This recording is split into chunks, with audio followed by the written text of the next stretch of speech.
Today in this video, we'll be guiding you on how to transfer money from your Greendot card to Cash App. First, open the Cash App on your phone.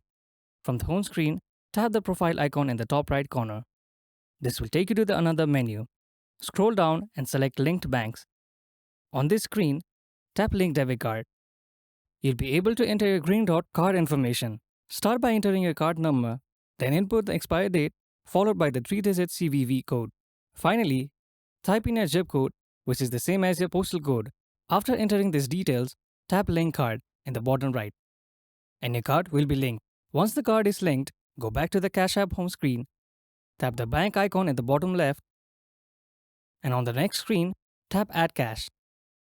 A pop-up will appear where you can either choose an amount or tap the three-dot icon to enter a custom amount.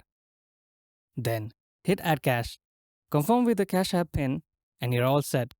And that's how you can transfer money from your Greendot card to Cash App. Thank you for watching. If you find this video helpful, please don't forget to give it a thumbs up and subscribe to our channel for more.